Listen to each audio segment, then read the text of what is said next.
commencement, Dieu créa les cieux et la terre. Ça y est, tout le monde est prêt. On y va. Tu marches avec nous, tu marches avec nous, tu marches avec nous, tu marches avec nous, tu marches avec nous. Merci Seigneur, marche, marche, marche.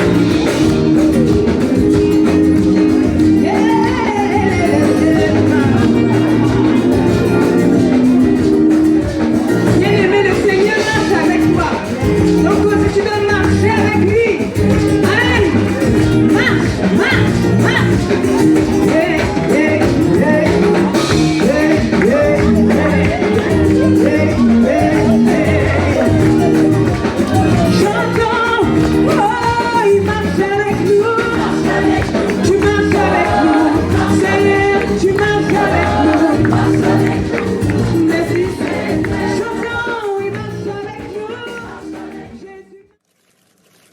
Ainsi, dans le choix d'une femme, un homme choisit cette femme qui l'aidera le mieux à accomplir l'appel de Dieu dans sa vie.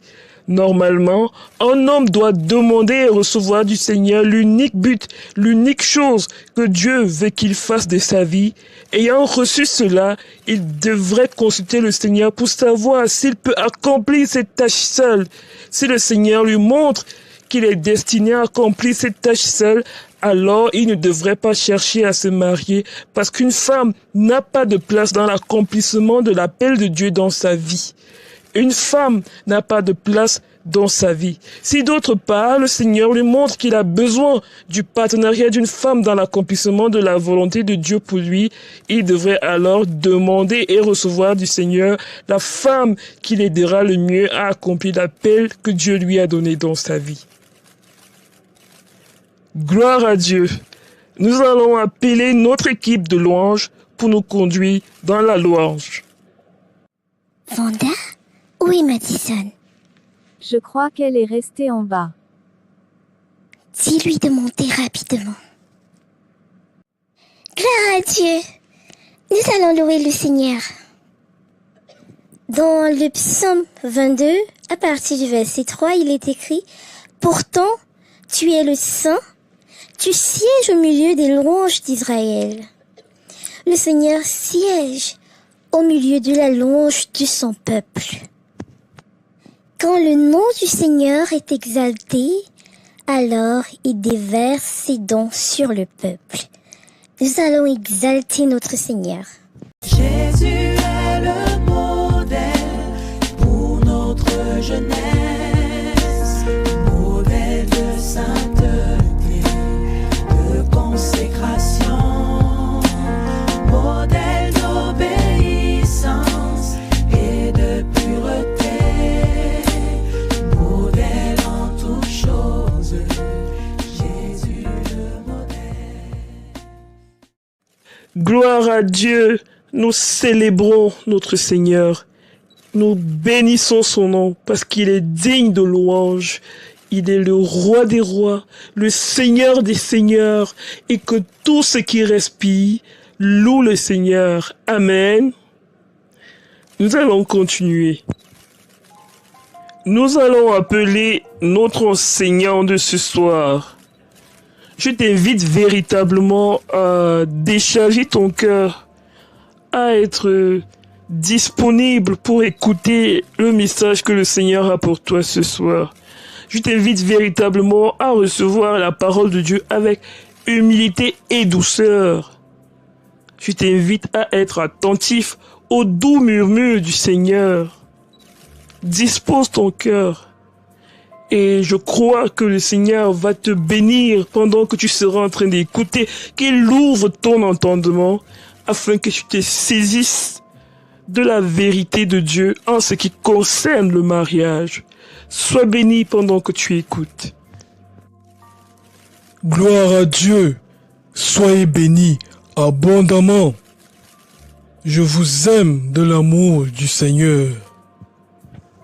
Amen. Notre bien-aimé Michael nous a montré la pensée du Seigneur en ce qui concerne le mariage.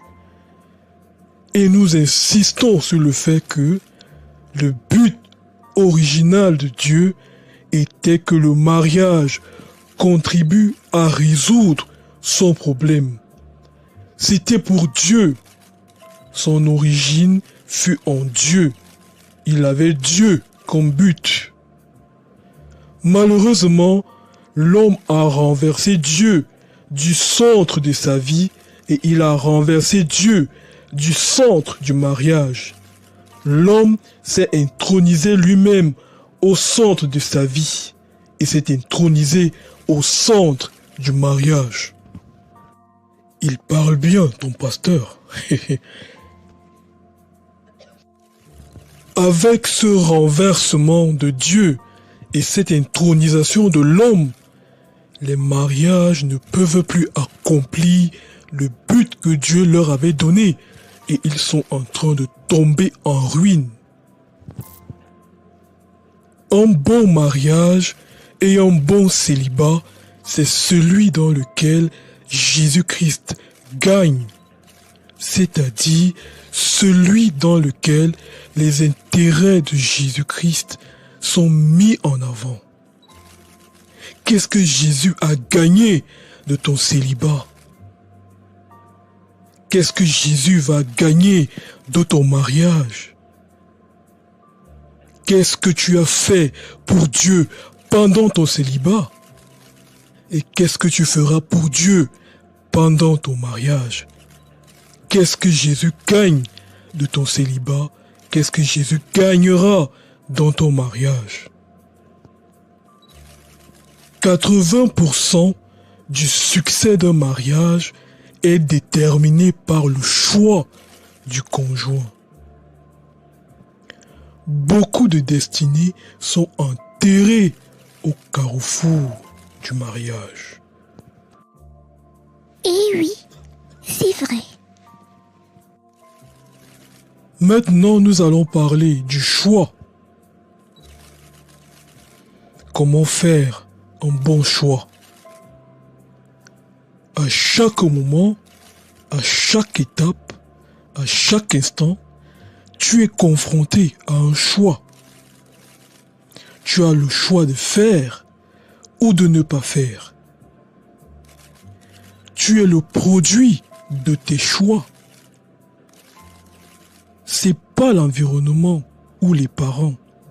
Tu es ce que tu as choisi d'être. À chaque instant, tu dois choisir. Tu es le produit de tes choix. Répète cela. Je suis le produit de mes choix. Je suis le produit de mes choix. Je suis le produit de mes choix. Je suis le produit de mes choix. Je suis le produit de mes choix. Pour jouir d'un bon mariage, tu dois faire un bon choix. C'est pas quelqu'un d'autre qui choisit pour toi. Fais le bon choix. Si tu fais le mauvais choix, tu vas subir. Tu vas assumer ton choix. Cherche à faire le bon choix. Pour faire un bon choix, tu dois acquérir la connaissance qui t'aide à faire le bon choix. Face à un choix, qu'est-ce qui peut t'aider à faire le bon choix? Premièrement, il te faut la connaissance, l'intelligence et la sagesse.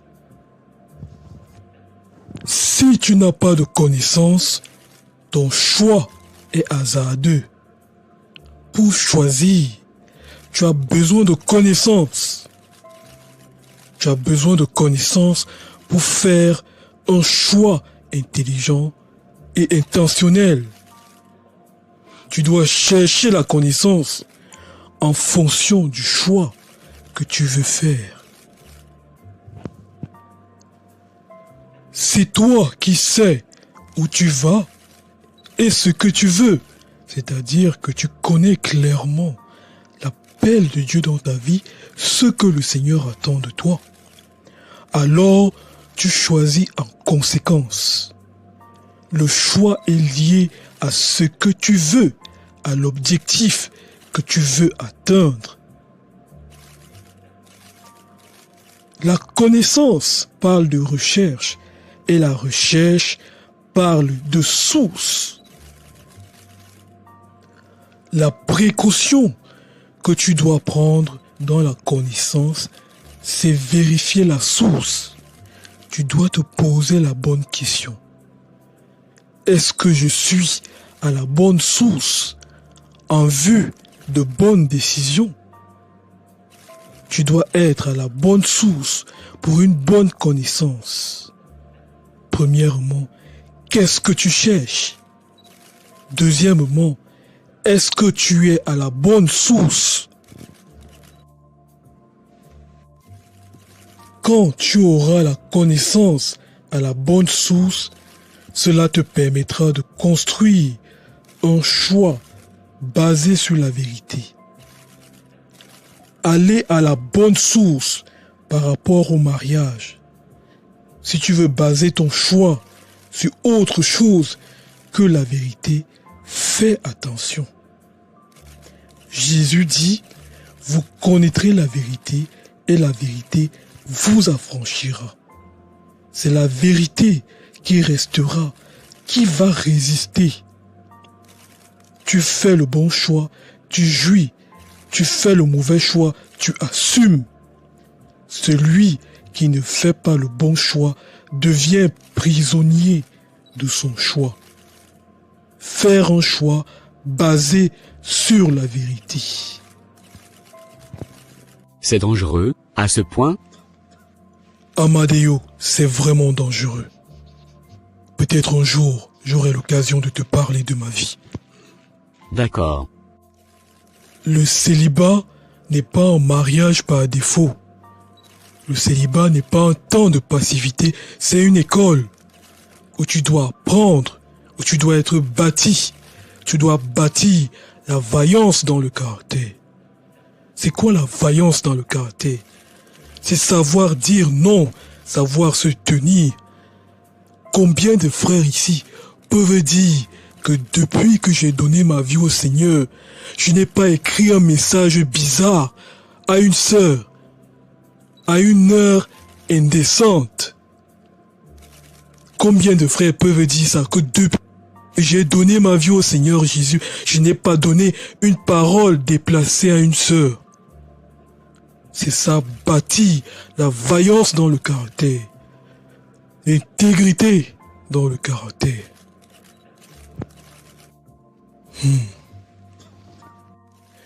Ecclésiaste 3, verset 2 dit, « Il y a un temps pour toutes choses. Le temps des célibats est un temps où tu dois te débarrasser des mauvais caractères et revêtir les bonnes choses. Ces choses peuvent être des choses douloureuses. Il y aura des séparations, des renoncements, des blessures dont tu dois être guéri. Le temps des célibats est un temps voulu par Dieu en préparation au mariage. C'est un temps d'apprentissage. Tu ne dois pas subir le célibat. C'est le temps d'attente où Dieu te prépare et prépare la bonne pour toi.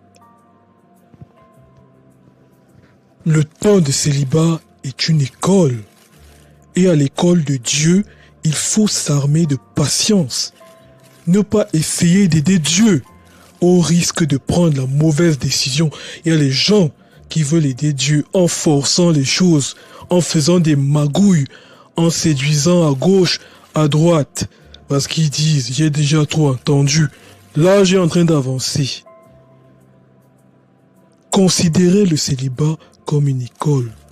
Pour éviter des échecs, des agonies, vaudrait mieux te préparer et ne pas essayer de raccourcir ce temps de célibat. C'est un temps à accepter avec beaucoup de joie et beaucoup de gratitude. Peut-être tu as essayé, ça n'a pas marché.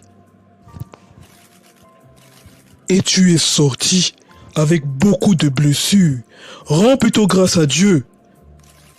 Parce que cela n'a pas marché. Peut-être ce mariage n'était pas pour toi. Beaucoup de personnes prennent le célibat comme une malédiction. Comme si Dieu ne les aimait pas. Si Dieu te montrait où ta convoitise devait t'amener. Alors, tu patienterais avec action de grâce. Le célibat, c'est la bonne période de ta vie où tu dois te préparer